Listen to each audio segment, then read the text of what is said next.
আলুর পরোটা তো অনেক খেয়েছেন, এভাবে একবার খেয়ে দেখুন। যারা কোনো দিন করতে পারেন না, পুর বেরিয়ে যায়, তারাও ইজিলি করে নিতে পারবেন। আটা মাখা পুর ভরা, কোনো কিছুর ঝামেলা নেই।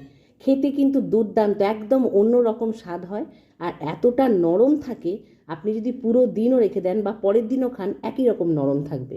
আর টেস্ট নিয়ে তো কোনো কথাই হবে না, এতটাই ভালো হয়। প্রথমে 3টে আলুকে ভালো করে খোসা ছাড়িয়ে জল দিয়ে ধুয়ে গ্রেট করে এখানে রেখে দিয়েছি। বারবার ধুইনি, কিন্তু একবারই জলে ভিজিয়ে রেখেছি। 1 চামচ সর্ষের তেল নিলাম, আদা গ্রেট করে দিলাম, দিয়ে একটু খানিকক্ষণ ভেজে নিয়ে, মানে 1 মিনিটও নয়, কয়েক সেকেন্ড ভেজে নেওয়ার পর দিয়ে দিলাম অল্প একটু হলুদ গুঁড়ো, দিলাম 1 চামচ মতো ঝাল লঙ্কার গুঁড়ো, 1 মুঠো দিলাম ধনে পাতা, দিয়ে সবগুলোকে একটুখানি নাড়াচাড়া করে নিচ্ছি। কাঁচা গন্ধ, আদার কাঁচা গন্ধ যাওয়ার কোনো দরকার নেই। 1 চামচ দিলাম ধনের গুঁড়ো, দিয়ে সেগুলোকে একটু নাড়াচাড়া করে ওই গ্রেট করে রাখা আলুগুলোকে জল চিপে চিপে হাত দিয়ে দিলাম।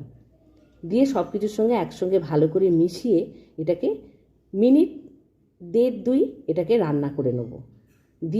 দিয়ে দেবো এখানে অল্প নুন, যাতে আলুটা বেশ নরম হয়ে যায়।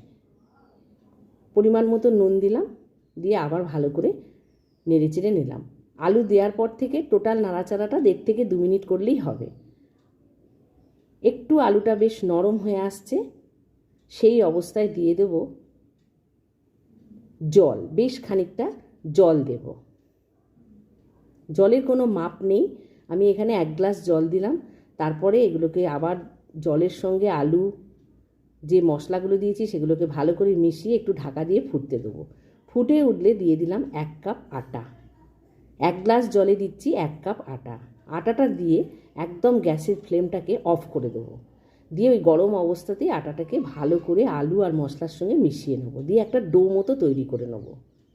ভালো করে খুন্তি দিয়ে মিশিয়ে কাজটা করে নিতে হবে। এরকম একটা ডোয়ের মতো হবে।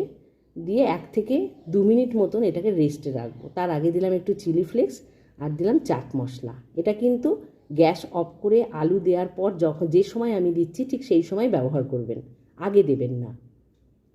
দিয়ে ঢাকা দিয়ে 2 মিনিট মতো রাখার পরই যখন ঠান্ডা হয়ে যাবে, দেখুন অনেক বড় একটা লেচি নিয়েছি, হাতটা পুরো গোল হয়ে বড় একটা লেচি নিয়েছি।